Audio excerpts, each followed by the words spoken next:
কখনো জানে আজকের পরে the light should display in your life.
All about in your hand. So take it out, man.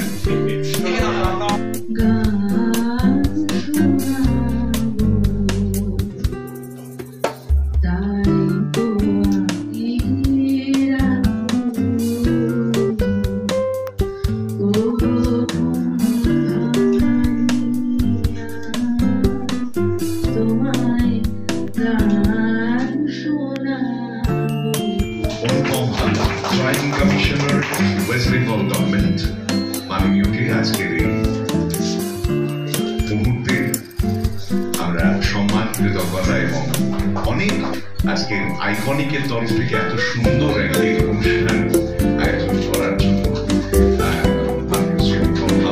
Team তাদের এই সুন্দর আয়োজন।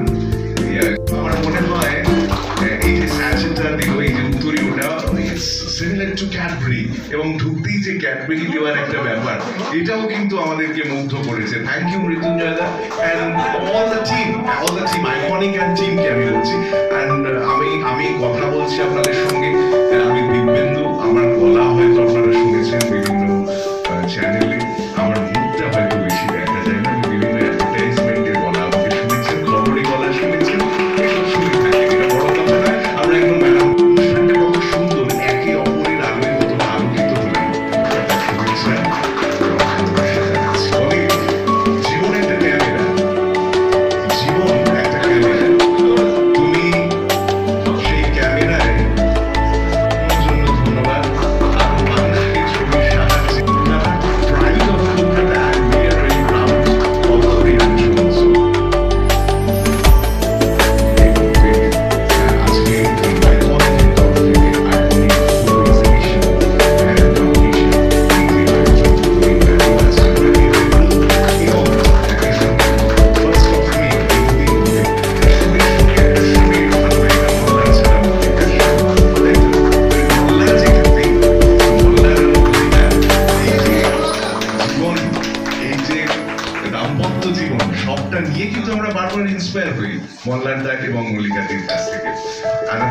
eminent poet and musician.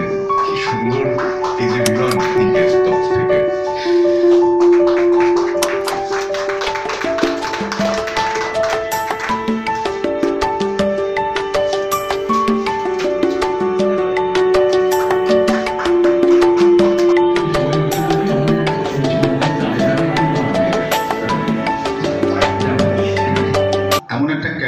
টাইপের প্যারামিটার যেখানে শিল্প এবং শিল্পীকে সামনাসামনি দাঁড় করিয়ে দেয়, যেখানে সমাজের চিন্তা ভাবনার প্রতিফলন আমরা ফিজিক্যালি দেখতে পাই, সমাজের সামাজিক মানুষজনেরা যে চিন্তা ভাবনার স্তরের মধ্যে দিয়ে তাদের দৈনন্দিন জীবনযাপন করে তার ঝলক সামনাসামনি আমরা পাই। সেই উদ্দেশ্যে আমি একজন ফটোগ্রাফিক আর্টিস্ট হিসেবে আমার মনে হয়েছে বারবার যে আজকের যে জায়গায় আমাদের সভ্যতা পৌঁছেছে, যেখানে আমাদের কম্পিট করতে হচ্ছে এআই এর সঙ্গে, আর্টিফিশিয়াল ইন্টেলিজেন্সের সঙ্গে, যেখানে আমরা মুহূর্তের মধ্যে একটা অরিজিনাল আর্ট থেকে একটা যান্ত্রিক আর্টের রিফ্লেক্টেড পার্ট ফিজিক্যালি পেয়ে যাই, সেই জায়গায় দাঁড়িয়ে আগামী দিনের আমাদের বুদ্ধিমত্তা, আমাদের সত্তা, আমাদের ব্রেন যে যুদ্ধের সম্মুখীন হতে চলেছে, সেই যুদ্ধে আমাদের মতো যারা শিল্প জগতের কিছু অংশের পরিচিতি, যদিও আমাদের মধ্যে পৃথিবী বিখ্যাত যারা রয়েছেন সেই সমস্ত মানুষের আরও বিস্তারিত হয়তো বলবেন, কিন্তু আমার মনে হয় সেই যুদ্ধের সৈনিক হিসেবে আমার এই ভাবনা যে এক্সিবিশন এমন একটা জায়গা, ফিজিক্যাল এক্সিবিশন, অনলাইন নয়, যেখানে শিল্প এবং শিল্পীকে সামনাসামনি তার ভাবনার আদান প্রদান করাতে সাহায্য করে এবং সেই ভাবনাটা সমাজের উন্নতি এগিয়ে যাওয়ার পিছনে অনেক অনেক অবদান রাখে। সেটা আর্ট যে কোনো রকমের এক্সিবিশনই হোক, ফটোগ্রাফি তার মধ্যে অন্যতম। তো সেই জায়গায় দাঁড়িয়ে আমার উৎসাহ প্রদান এদেরকে আমি করেছিলাম যে এই এক্সিবিশন ছড়িয়ে দিতে হবে বিভিন্ন জায়গায়। আমাদের অ্যাঙ্কার খুব সুন্দর বলেছেন, আস্তে আস্তে চার দেয়ালের মধ্যে থেকে আমরা উন্মুক্ত প্রান্তরে গিয়ে পৌঁছাবো, যেখানে সেই ভাবনা রবীন্দ্রনাথ ঠাকুর করেছিলেন বহু আগে, শিক্ষাকে উন্মুক্ত প্রান্তরে গাছের নিচে, শিক্ষার যে মূল জায়গা সেই জায়গা থেকে শুরু করেছিলেন। তো আমরা চার দেয়ালের মধ্যে থেকেই এক্সিবিশনের শুরু করলাম। একদিন আইকনিক ইভেন্ট প্ল্যানার এই এক্সিবিশন বিরাট বড় প্রান্তরে করবে, যেখানে সারা পৃথিবীর শিল্প আর্টিস্ট, ফটো আর্টিস্ট অংশগ্রহণ নেবে, এটা আমার ওয়াদা।